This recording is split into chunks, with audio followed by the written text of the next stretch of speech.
Hello everyone and welcome back to Champion's Journey. On today's episode we'll be reviewing all the different types of soapbox derby cars.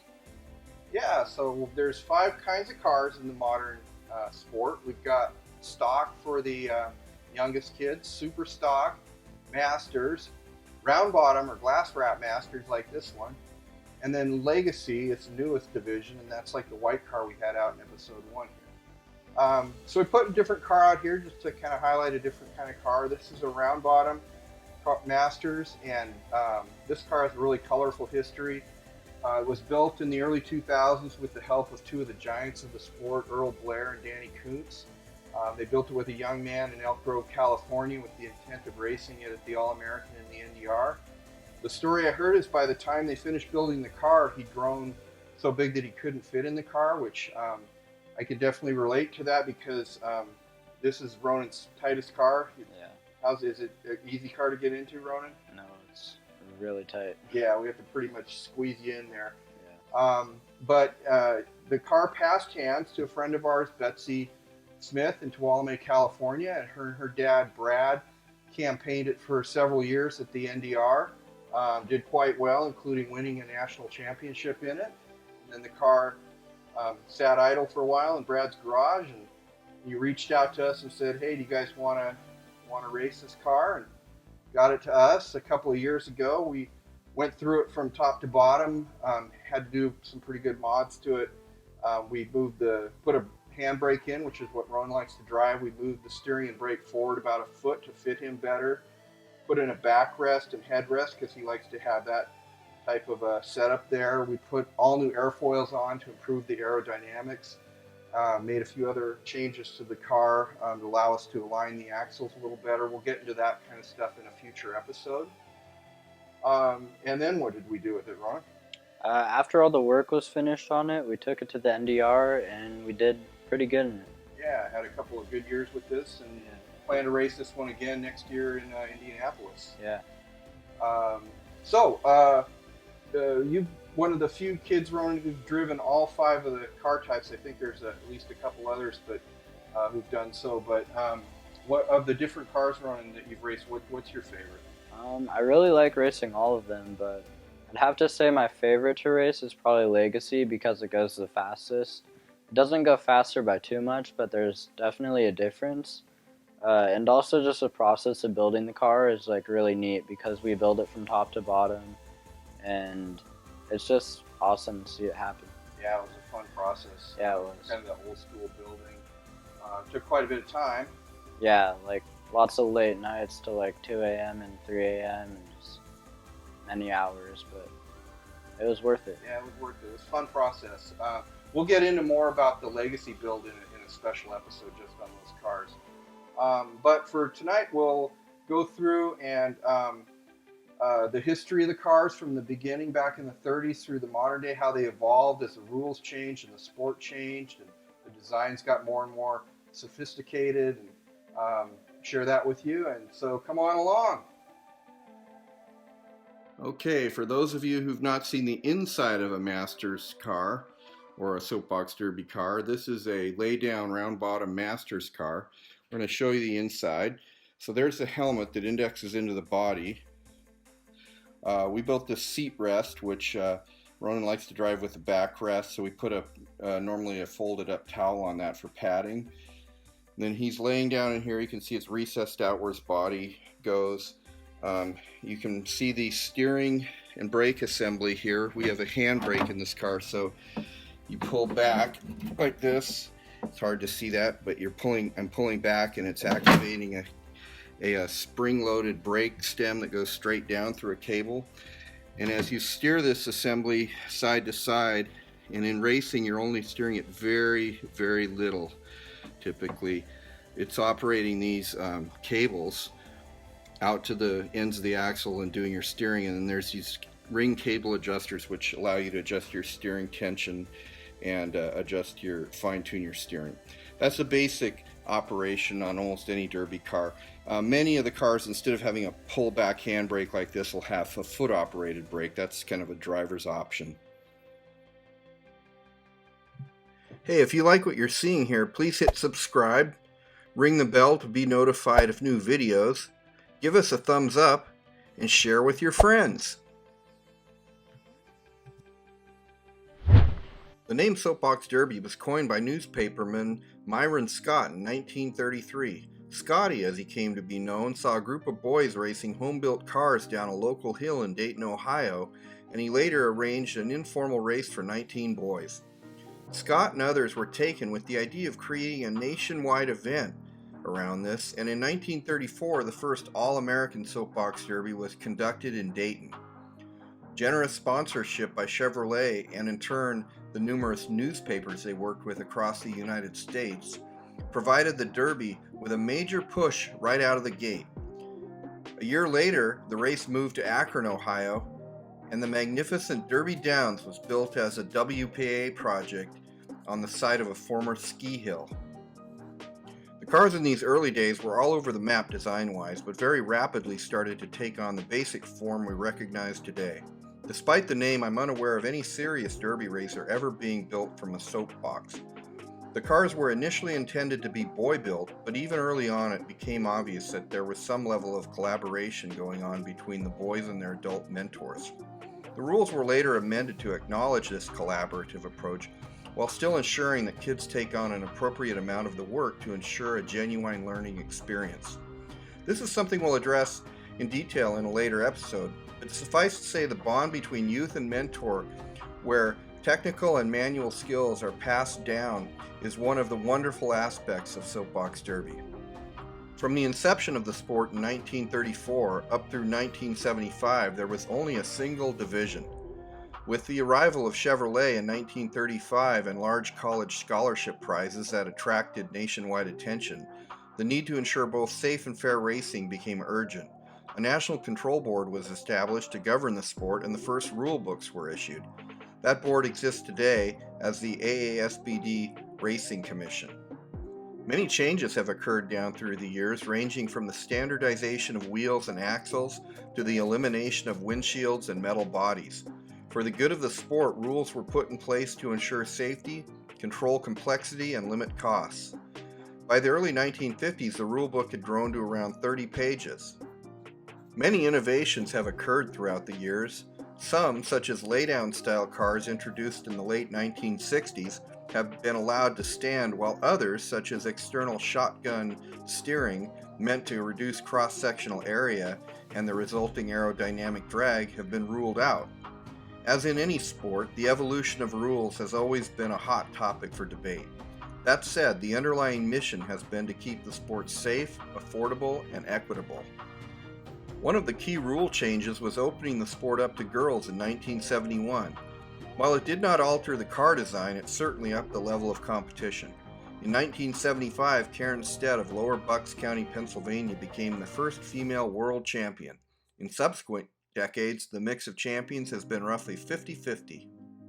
In 1976, a second car class was created for younger drivers aged 10 to 12. This new junior division used a kit of hardware and a standard floorboard design in the hopes of creating simpler lean-forward design for the entry level. In what would from here on be known as the senior division, the older drivers were allowed to continue with greater design latitude, including the now very prevalent layback designs. Ironically, within a few years, the technology being employed in the top junior cars rivaled that of the senior division. It's worth noting that the ever-inventive members of Derby Nation never miss an opportunity to innovate. The initial rule book for the junior division failed to disallow windshields, so for the first time in decades these showed up again, including on the world champion car. By 1977 the windshields were gone and the kids had to go back to wearing goggles. The early 1980s marked a time when innovation in Derby reached an all-time high. This coincided with the creation in 1977 of the National Derby Rallies organization and the formalization of regional rally racing, which had prior to this been relegated to wildcat status. During this same period, a desire took root to make the racing more equitable. Widespread use of what was at first photo swap, later to become timer swap racing, became prevalent, as well as wheel set swapping. All this served to equalize the racing to a much greater degree, placing an increased premium on car design, setup, and alignment. Magazines and newsletters like Derby Tech became widely available, and Derby really started to embrace its STEM potential. This had both good and unintended bad effects on the sport. The cars of this era were simply spectacular and introduced many kids to STEM topics like machine design, aerodynamics, and composite materials. I've met numerous individuals with career paths in STEM fields that were founded upon their time in Derby during these days. On the other hand, the knowledge and technology required to build a top car started to get out of the reach of the majority of participants. True or false, rumors began circulating that cars were being built either for profit or in mini factories run by over-involved individuals. Many families left the sport because they felt it had become overly complex and expensive. Participation numbers by the late 1980s started to become precipitous, and something needed to be done. In 1992, the first major move in this new direction was the introduction of the stock car. 3 years later, the junior division, which had been rebranded Kit Car, was to be disbanded. Senior division had been rebranded as Masters in 1988, and it continued on with essentially only minor variations for another decade. The stock car built upon the concept of standard fiberglass car bodies introduced in the 1980s, but for the first time offered a molded plastic, pre-colored body, and a complete affordable kit that could truly be assembled with only minimal tools. It really was a great fit for the busier lifestyles and reduced home workshops that were becoming prevalent at the time. The stock division expanded the continuum of offerings, a concept that will come up again later, and was very successful in bringing both new families and new race cities into the sport. Building on the success of the stock car, in 1995 the Superstock division was introduced to replace junior and kit car divisions. The Superstock kit was very similar to stock, except it had a larger body and allowed 40 pounds of added weight to accommodate older drivers. The Superstock bodies were also allowed to be painted, while the stock cars are to be kept in their as-molded colors to control complexity. During this period, teams who were looking to embrace technology tended to gravitate toward the Masters division. There was a period of years where changing aerodynamic rules tended to favor either layback or alternatively lean-forward cars, so there was a lot of jockeying for position trying to keep ahead of the competition. In 1998, James Marsh of Cleveland, Ohio became the last driver to win a Masters Division World Championship in a lean-forward design. At the dawn of the 21st century, the drive to simplify, or as some less delicately were heard to suggest dumbed down Derby, eventually reached the Masters division. A fiberglass body deemed the Scotty after Derby founder Myron Scott was introduced, as an option to simplify construction versus the traditional thin stick shell covered in fiberglass or carbon. For the next several years, many skilled builders used these shells as the basis of beautiful and very stiff glass-wrapped cars that dominated the big events. These wrapped cars became what we now know today as the NDR Round Bottom Masters. By 2006, as a result of the ongoing drive to continue simplifying construction, the glass wrapping of cars, custom design of axle mounts, and several other custom features were no longer allowed, and Masters had transformed itself from a fully custom car class into what was essentially a lay-down kit car division, albeit with significantly more handwork involved in the creating of the body and some design latitude still available in areas like braking systems and weights. Masters has undergone minor rule changes since that time, but has overall remained fairly stable. The elimination of a genuine builder's class caused a profound sense of loss for many in Derby, and in particular a number of deeply involved multi-generational Derby families and patrons for whom building wonderfully crafted top cars had become a way of life. While the kit cars serve a critical role in getting new families into the sport, those who end up staying for decades, often taking on key leadership roles, eventually tend to seek deeper intellectual challenge. I respectfully suggest that this continuum of car types is critical to the ongoing health of the sport.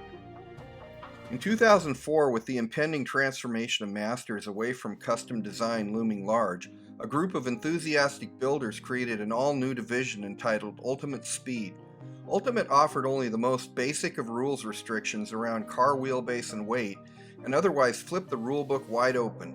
The top cars that resulted were truly exotic, with full carbon bodies, CNC machined hardware and axles, periscope vision systems, and pneumatic brakes. Petite but highly skilled drivers were recruited to keep the cross sections at a minimum. At one point, a virtual wheel war broke out as the top teams worked to come up with rubber compounds and treatments that would maximize the return on stored energy as the wheels compressed and unloaded while traversing minor imperfections in the track. It was only the introduction of standardized wheels in 2015 which finally put that battle to rest. Unfortunately, by 2016, the number of teams prepared to race Ultimate Speed had dwindled to just a handful, and the division ran its last championship. In 2017, personally saddened by the demise of Ultimate Speed, longing for a traditional builders class, and also concerned with the number of teen drivers unable to fit into the current stock, Superstock, or Masters offerings, I approached ISBD leadership with a proposal for a new division called Legacy. Legacy combined some of the best aspects of the old senior division and Ultimate Speed into a thoroughly modern car type designed to allow larger drivers to continue racing competitively and be built in the average home shop for a reasonable cost. This happened to be an outstanding fit with the ISBD mission to promote STEM and looked to be the perfect path to rebuild the capstone offering on the continuum of car types within Soapbox Derby. In 2018, Bob Cooper, whose family business for decades has been to build the blue welded steering and brake assemblies in our Derby cars, approached Akron leadership with a very similar idea.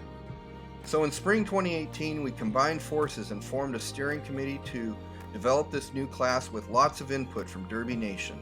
Legacy was formally launched in October 2018, and the first World Championship was held last summer in Akron during race week.